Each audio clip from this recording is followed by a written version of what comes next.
Hi guys, welcome back or welcome to Switch to Life. And today, to celebrate Despicable Me 4 hitting theaters July 3rd, we're going to be reviewing the first Despicable Me movie. And I gotta say that I absolutely love this movie. And I do have some problems with it, but they're like extremely small and definitely more personal. So, without further ado, let's talk about it. So, just the sheer fact that there's a fourth Despicable Me film coming might tell you how good this original film was, and as a whole, the entire franchise. Or, at the very least, how much money it makes thanks to all the merchandising with the Minions. But honestly, I absolutely love almost everything about this movie. The one thing that I don't love is the animation. Wow, this is garbage. You actually like this? While it is definitely good in terms of when the movie came out back in 2010, the fact of the matter is that this was Illumination's first movie, and thus the animation wasn't that good. However, when the sequel came out, the animation took a definite upgrade, making it so that despite the fact that it was just one film later, the animation for the first film was already outdated. But then again, this was Illumination's very first film, so it makes sense that the company was just starting out. It's no wonder the animation looks bad versus more fleshed out when it comes to the later movies, especially their fourth film, which was the sequel to this. So it makes sense why the animation was both good and outdated in today's standards. But aside from that, everything else about this movie is awesome and I love it. I have zero gripes with the movie, especially when it comes to the voice acting. Steve Carell does an amazing job as Gru, not to mention all of the other voice actors who were involved with the film. And then there's the music for this movie, and I'm not just talking about the music that plays in the background, I'm also talking about the music that is literally written and sung by Pharrell Williams, who kind of had his big breakthrough with this movie, and that's really awesome. But of course, one of the best parts of this movie is its humor. And I'm not just talking about the minions. The human characters, especially Gru, have a lot of humor to them. And even Vector, the main villain of this movie, is extremely funny. By far the funniest villain in the entire Despicable Me franchise. Well, that is until Maxime Lamal hits theaters, but even then, I don't think he's gonna take the crown from Vector. But of course, the main draw of the humor is the Minions. And the Minions are literally the mascots of Illumination. And whether they were designed to be that way or not, which I'm pretty sure they were, it's safe to say that the Minions are extremely likable or extremely annoying depending on who you are.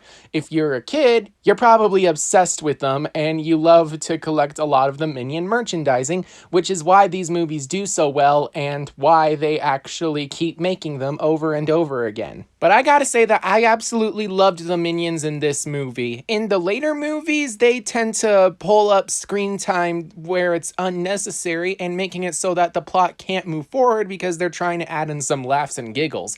Instead, in this movie, even though the Minions are present in the movie, they're not there. They're like background characters, and while they do have a couple of scenes dedicated to them, it's more like they're actually important to the story rather than actually pulling away from the overall story. Which brings me to another point. I actually loved the pacing of this movie. It was pretty spot on with the story it was trying to tell. But of course, the main draw of this movie and why it's so beloved is the fact that it actually has a heartwarming story. In fact, I hate to say this, but this movie just happens to have the best story out of the entire Illumination library, which I will admit is kind of sad, but at the same time, it makes sense. This story was just so good that it's literally impossible to top. So try as Illumination might, they're never gonna be able to beat their first movie in terms of story. But what is the story? Well, the story focuses on Felonious Gru, who happens to be one of the best villains in the world. Well, I say one of, even though really he should be considered the best supervillain in the world, as of right now anyway. Fun fact, during the development process of this movie, it was actually going to be called Evil Me, which would have showcased Gru as an actual legitimate villain instead of just some guy who pulls off despicable pranks. So they actually toned it down to make it so that his redemption arc was a little bit more believable, and thus he would actually come across as despicable instead of evil. Thus the title was changed to Despicable Me. But thanks to that tone down, the real number one villain actually got away with the heist of stealing the pyramids of Giza and replacing them with inflatables. This supervillain just so happens to make it so that all supervillains are considered lame by comparison.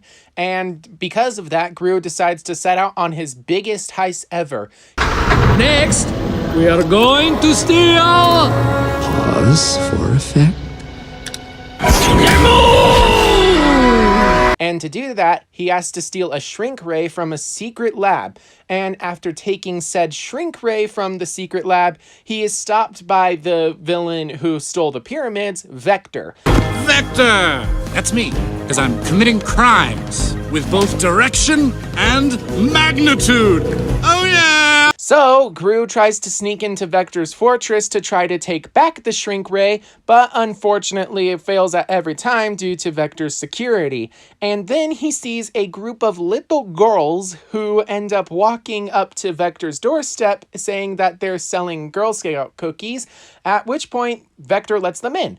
So Gru comes up with an idea to adopt these girls, at which point he's going to use them to break into Vector's fortress, steal the shrink ray, at which point he will then launch a rocket into space and steal the moon. And this is actually where the story gets good, because these little girls, Margot, Edith, and Agnes, are from an orphanage that makes it so that they have to sell cookies so they can have a better future.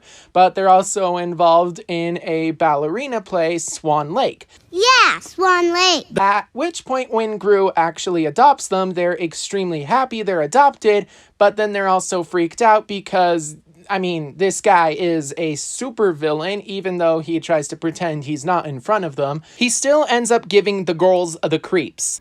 You're never gonna be my dad. I think I can live with that. At which point he ends up working with the girls, who don't even know that they're part of his heist, to sneak into Vector's fortress by using them as a distraction, at which point he sneaks in a bunch of cookie robots who will open the door to Vector's safe, making it so Gru can actually grab the shrink ray. But once he does, he realizes a problem. He actually is supposed to be the father of these girls, and when they actually try to make him go to a carnival, he decides that this would be the perfect place to abandon them. But he never gets the chance because the employees always say that the girls can never actually ride a roller coaster without an adult. Still, Gru ends up going on the ride with them, and he has a bunch of fun with them, especially when Agnes points out that there's a fluffy unicorn that she wants to win in a carnival game. He's so fluffy, I'm gonna die! But unfortunately, the game is rigged. At which point, Gru says that this guy is a real villain. He's literally stealing people's money and promising them false hopes and dreams in a rigged competition. So Gru ends up saying that he'll play the game, at which point he pulls out one of his super weapons, a lava gun, and ends up firing it and destroying the carnival game, while still leaving the unicorn unharmed, making it so that by the official rulebook, he actually won the unicorn fair and square. And that is when the girls start to warm up to Gru, and the four of them actually have a very fun day at the carnival. But when Gru gets home to his lab assistant, Dr. Nefario says that they should get back on their villain plan, and so Gru makes a call to the Bank of Evil so that he can get a loan for a rocket.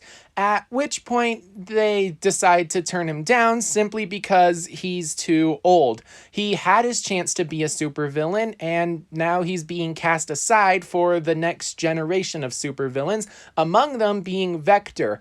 And I gotta say this, the Bank of Evil is run by Mr. Perkins, who just so happens to be the actual father of Vector. And I gotta say that I absolutely love Mr. Perkins' plan. He essentially is in charge of the Bank of Evil, handing out loans to supervillains so they can pull off their daring heist after explaining it to him.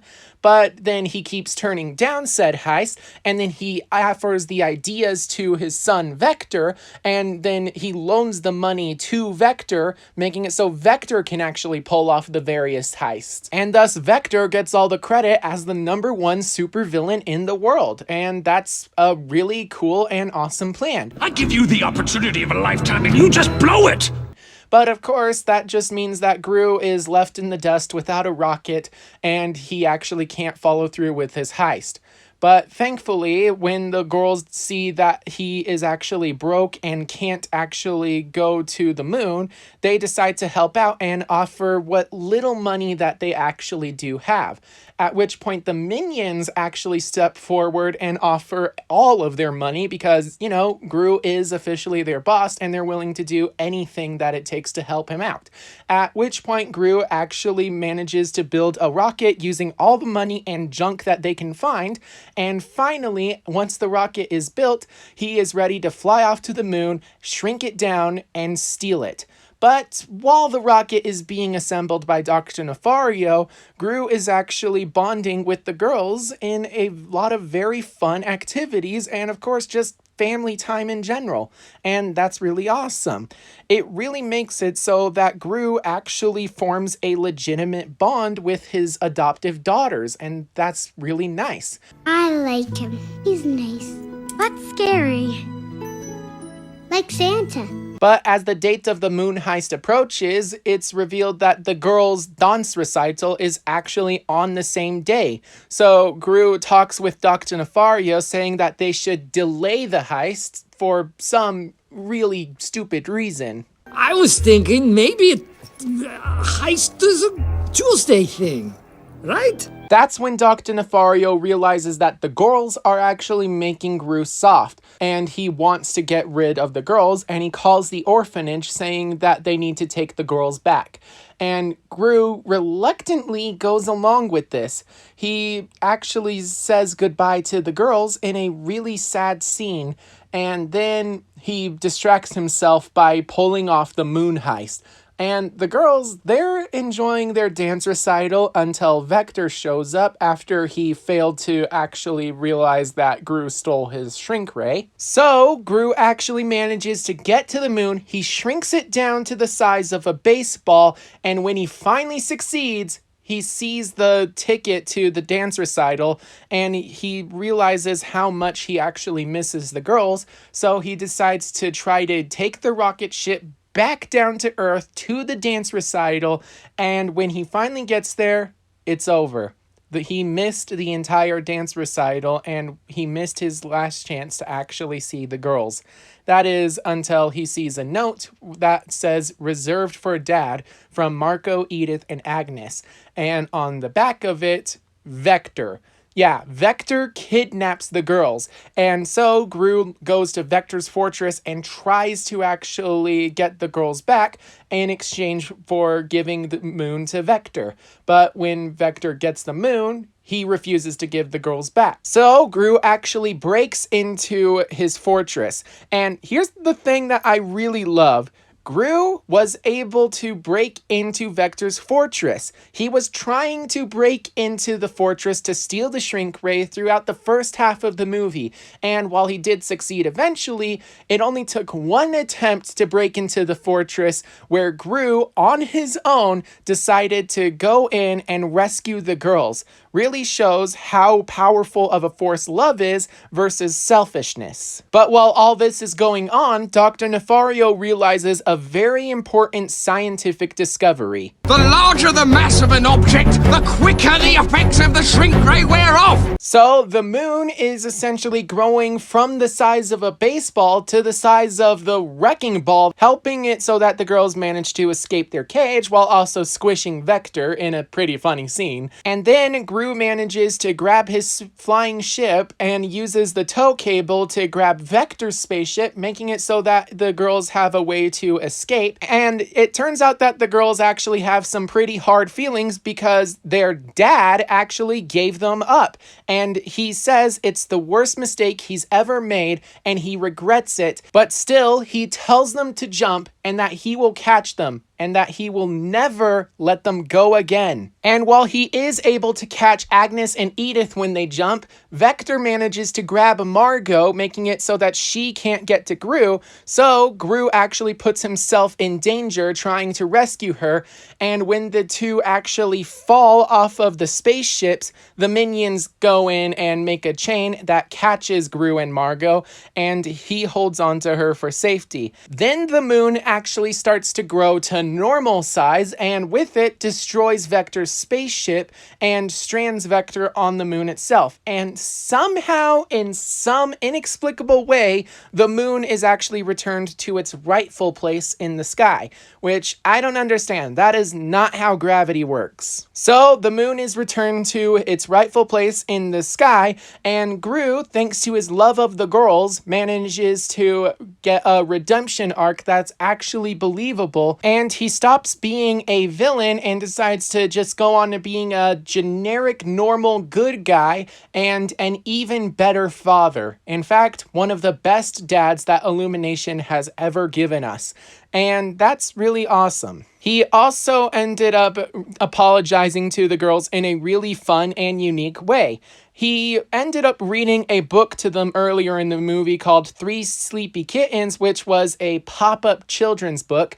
And in the end of the movie, he writes his own book called One Big Unicorn, which is basically his life story, and it details how sorry he is for giving up the three little kittens of his life. And that is the end of Despicable Me. Overall, it was a really fun movie and definitely one of the best stories that Illumination has ever made. And of course, thanks to the Minions, it's one of the most merchandisable franchises ever, which is why we're always getting so many Despicable Me and Minions movies. Whether Illumination intended them to be the mascot or not, which I'm pretty sure they did, the Minions are essentially one of the most popular things that you can find. Even if you haven't seen a single Despicable Me movie, it's impossible to avoid some kind of Minion product in real life. But I also enjoyed this movie for another aspect, Vector, who might actually be one of the best villains that Illumination has ever given us, and one of the best villains of the franchise. In fact, if you want more Vector, you can actually go and check out a short film, Mooned, which is available as a bonus feature on Migration, which is actually a film that I reviewed on the channel. You can actually check out a link down below where I left a playlist of Illumination videos that I've made, including reviews for the Minions and Despicable Me movies. So with that in mind, I hope that you enjoyed today's video, and please make sure to like and subscribe so you can keep up to date on all things DreamWorks, as this is a mostly DreamWorks focused channel, but also so you can know when I post my review for Despicable Me 2, 3, and 4. And with that, I hope you're all staying safe out there, and I will see you all in my next video. Bye bye.